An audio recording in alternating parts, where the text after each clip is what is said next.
Hey guys, welcome back to another video. Today I'm going to talk about a few tips and tricks on how you can get started as a wildlife photographer. So guys, before this video starts, I just wanted to say I hope you guys are subscribed because we have a lot of videos coming in the future. Hopefully we can grow the channel and get a little bit more of a following here and start a little bit of our own photography community here on YouTube. So let's get into it. Basically, I wanted to sit down and talk to you guys about how I got started in wildlife photography and how it was actually very easy for you to get started in wildlife photography as well. So I got started in wildlife photography about 8 years ago, and wildlife photography is the reason why I wanted to do photography in general. I've always been an animal person. I used to spot animals out the window of my parents' car when I was like 2 years old. And I've always been that person who's been obsessed with animal toys, and I always loved seeing animals out in the wild. So on my very first trip that I did with my dad, my first big trip, we went to Ecuador and Peru. We went to the Galapagos Islands where there was a lot of wildlife, and my iPhone 4 at the time could not cut it and keep up with the photography that I wanted to get from it. And then we went to Peru and saw all the natural wonders in Peru. And we also did a stop in the Amazon rainforest. And that is where I was inspired for the first time to get into photography. I met a wildlife photographer on our boat into the Amazon rainforest to the lodge. And I was spotting the animals for him at the front of the boat. He had a huge 600mm lens, one of those lenses that cost you like $12,000 or $13,000. And I was kind of like his little apprentice in a way. We ended up staying at the same lodge, and he was running a photography workshop that I kind of jumped in on. Me and my dad were on a different, just a travel tour, but we were all doing the exact same activities in this lodge in the Amazon rainforest. So I stuck along with the wildlife guy, and basically he just inspired me to get into wildlife photography, seeing what you can do with a camera and turn a beautiful animal out in the field into a photo that you'll have forever. So I came back from that trip, bought myself my first camera. It was a Nikon D3000, and I bought the zoom kit lens, which was a 55 to 300mm lens. Then after buying that and getting used to that camera, me and my dad went on another trip. And that trip the next summer was to Tanzania and Madagascar. And that is when I had my first DSLR with me and that 55 to 300mm lens. I got a bunch of awesome wildlife situations, but because I was only 1 year into photography, I didn't capture those situations that well. If I was back on that trip with my current gear and my current knowledge, I would have gotten spectacular wildlife photos that I would be so proud of. And I was proud of these photos at the time, but with a poor quality camera and a poor quality lens and me shooting in JPEG instead of RAW, I don't even know if my camera could shoot in RAW at the time, but essentially these photos have not lasted very long because yes, they are still some of my favorite photos I've ever gotten, but they're at the point where they are too old and too small of files to use.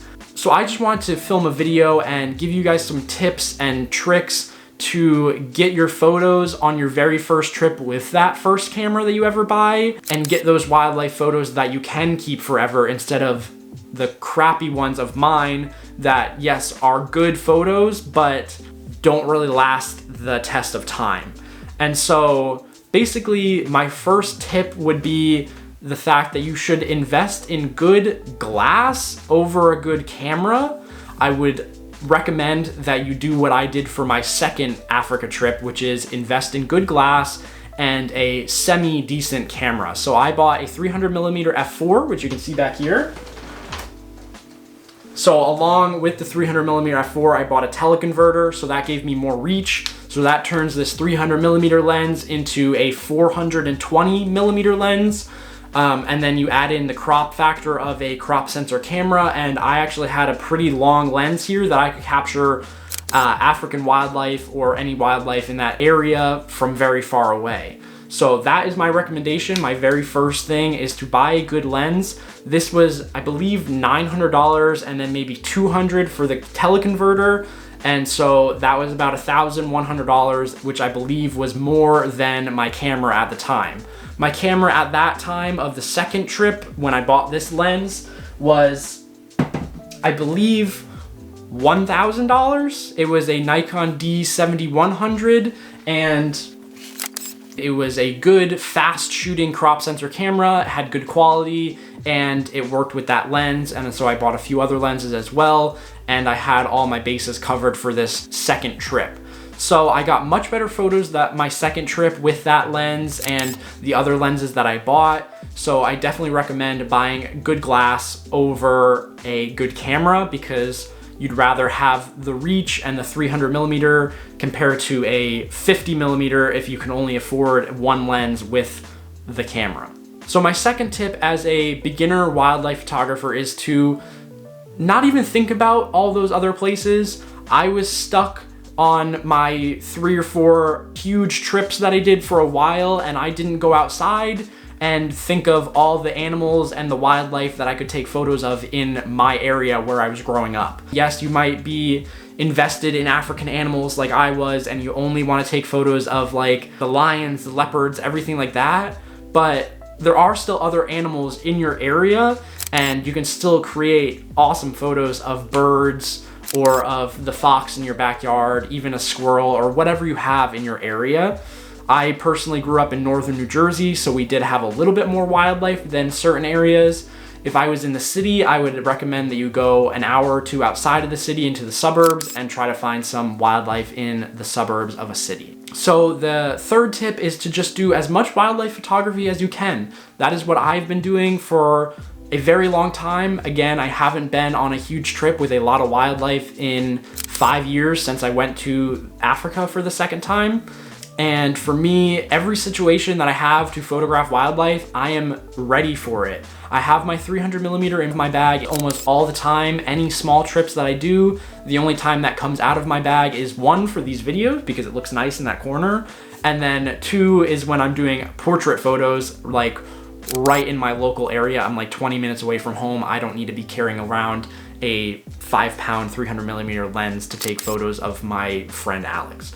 So recently, over the summer, there was a family of foxes in my dad's backyard, right outside my childhood home. I put the 300mm lens on my camera, sat out there for hours, waited around, and got beautiful, beautiful photos of a bunch of foxes in my dad's backyard. So I'll show those photos now.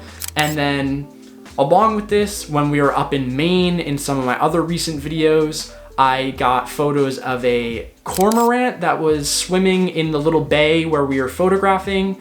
We were trying to take landscape photos, and I happened to have my 300mm lens with me, and I got beautiful photos of a bird. So I, as another tip, would say to always be prepared for wildlife, because you never know when you're gonna get that wildlife. You don't need to only be prepared for one of those wildlife-oriented trips that I've done in the past. You can take wildlife photos pretty much anywhere, so definitely try to take as many wildlife photos as you can. And so another tip that I have for you beginner wildlife photographers out there is to set up your camera in a way that it is fast and ready for you all the time. Just like the last tip, you want to be prepared for all the photos. You also want to be ready and not fumbling with your camera when those situations happen. So you could be ready with your camera with your 300mm lens on the front, but you may not know where your focus button is, or you may not know how to change your settings that quickly, and then you'll miss the moment that you're trying to see and capture in front of you that that animal is having. So I would recommend setting up your camera in a way that you can quickly access all the buttons and the manual settings and everything like that, so you're ready for a photo. So the camera that I've been using lately is my D500, and I have that set up for back button autofocus. So when I focus on the animal's eyes and the animal's walking past my camera lens, I don't have to refocus every time when I press the shutter halfway down. So the focus stays on the animal or where I last focused the camera. And so that way, if the animal is going behind grass or something else that your camera will autofocus on, your back button autofocus pre-focused it onto the animal and stuck with focus all the way through, because you're not refocusing every time you're pressing the shutter halfway down. that is a long, complicated explanation of that, but if you'd like to know more, leave me a comment. I can tell you about how I set that up and what it's also good for. That may have confused some people, but if you're in the camera world, you probably know what I mean. Along with this, you gotta always be ready to put your camera in continuous high speed shooting mode. So for me, that is pretty easy. All I have to do is press a little button on the corner right here and scroll this wheel on the left from single to continuous high, and then I get about 10 or 11 frames per second out of this camera. And the new camera that I'm buying, which is the Nikon Z6 II, will get about 14 frames per second. It also has eye detection, so I think it'll focus better on wildlife instead of focusing on their arm or their beak or something like that. It'll focus on their eyes rather than other parts of the animal. So after all that rambling and all that talking, hopefully you guys found that video helpful as a wildlife photographer. Hopefully you enjoyed seeing some of my wildlife photos.